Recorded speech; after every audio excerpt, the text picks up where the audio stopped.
নমস্কার বন্ধুরা, সবাইকে স্বাগতম নতুন একটি ভিডিওতে। এই ভিডিওতে তোমাদের আমি ক্লাস 12 যে এডুকেশন পরীক্ষা রয়েছে তোমাদের 24 তারিখ, এই এডুকেশন পরীক্ষায় তোমাদের 3 এর মান কোন কোনগুলি পড়তে হবে আর 2 এর মান কোন কোনগুলি পড়তে হবে সবগুলি থাকবে এই ভিডিওতে। তোমরা ভিডিওটা খুব সুন্দরভাবে মনোযোগ দিয়ে শুনবে এবং যদি ভিডিওটা বেশি ফাস্ট মনে হয় অবশ্যই ভিডিওটাকে স্লো করে নিও। আর যদি কোশ্চেনগুলি তোমাদের দরকার লাগে তোমরা অবশ্যই স্ক্রিনশট দিয়ে রাখতে পারো বা তোমরা যদি নোট করে নিতে পারো।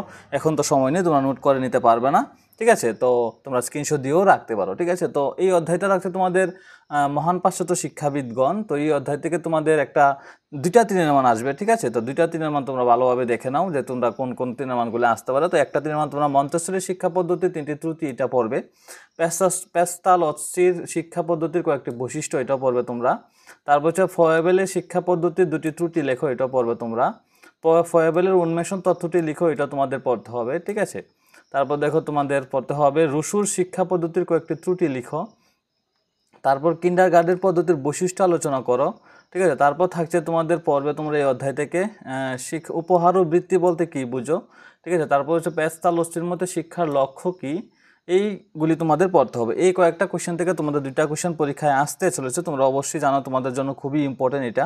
তোমরা খুব সুন্দরভাবে এগুলি ভালোভাবে দেখবে, কারণ তোমাদের জন্য খুবই খুবই খুবই ইম্পর্টেন্ট এটা, ঠিক আছে? হ্যাঁ, তো এই অধ্যায় থেকে তোমাদের 4-এর মান তো থাকছে, তো এটা আমি পরের ভিডিওতে দিব, ঠিক আছে? এখন আমি তো যাচ্ছি দ্বিতীয় অধ্যায়, মানে চতুর্থ অধ্যায়ে, সরি, এই অধ্যায়টা যেটা রয়েছে মহান পাশ্চাত্য শিক্ষাবিদগণ। তো এখন অধ্যায় হচ্ছে কি তা শিক্ষার মনোবৈজ্ঞানিক দিক, ঠিক আছে? এই অধ্যায়টা তোমাদের আসবে 2-এর মান একটা আর 3-এর মান 2টা, ঠিক আছে? এই অধ্যায় থেকে তোমাদের আসবে 2-এর মান একটা, 3-এর মান 2টা। 2-এর মান তোমাদের পড়তে হবে বিশেষ মানসিক ক্ষমতার 2টি বৈশিষ্ট্য উল্লেখ করতে। মনে রাখবে তোমরা এমনভাবে শিখবে যে 2-এর মানটা 3-এর মানও যাতে কাজে আসে, ঠিক আছে? তো 2-এর মান আর 3-এর মান একইভাবে শিখবে। মনে হয় না, মনে করো একটা কোশ্চেন রয়েছে বিশেষ মানসিক ক্ষমতার 2টি বৈশিষ্ট্য আলোচনা করো বা কাকে বলে। তোমরা যদি 5-এর মান হিসেবে শিখে নাও তো তোমরা অবশ্যই 2-এর মানও পারবে, 3-এর মানও পারবে, 4-এর মানও পারবে, ঠিক আছে না? তো এইসব জায়গার মধ্যে একটু বুদ্ধি কাজে লাগাবে, ঠিক আছে? তো 2-এর মান তোমরা বিশেষ মানসিক ক্ষমতার 2টি বৈশিষ্ট্য আলোচনা করো বা লিখো কাকে বলে, সাধারণ মানসিক ক্ষমতা কাকে বলে এর 2টি বৈশিষ্ট্য, ঠিক আছে? পেশনার চক্র কি, এর পেশনার স্তরগুলি কি কি, ঠিক আছে? তারপর তোমাদের পড়তে হবে স্থান প্রত্যক্ষণের ক্ষমতা বলতে কি বোঝো। এখান থেকে তোমরা সাবলীলতা কত প্রকার কি কিটা পড়ে নিও, ঠিক আছে? সৃজনশীলতা কি এর 2টি উপাদান উল্লেখ করো। বুদ্ধির 2 উপাদান তথ্যটি লিখো। পেশনা কি এর 2টি বৈশিষ্ট্য আলোচনা করো। ব্যক্তিগত বৈষম্যের 2টি কারণ ও প্রভাব আলোচনা করো। সৃজনশীলতা বিকাশে শিক্ষকের ভূমিকা আলোচনা করো। সৃজনশীলতা চিহ্নিতকরণের 2টি উপায় বা পদ্ধতি আলোচনা করো। এই অধ্যায় থেকে তোমাদের 3-এর মান থাকছে 2টা, ঠিক আছে? তো 3-এর মান তোমরা কী কী পড়বে দেখো। পেশনার 2টি নির্ধারক বা 2টি শর্ত উল্লেখ করো, ঠিক আছে? সৃজনশীলতা শিশুদের মধ্যে কীভাবে চিহ্নিত করা যায় তা লেখো।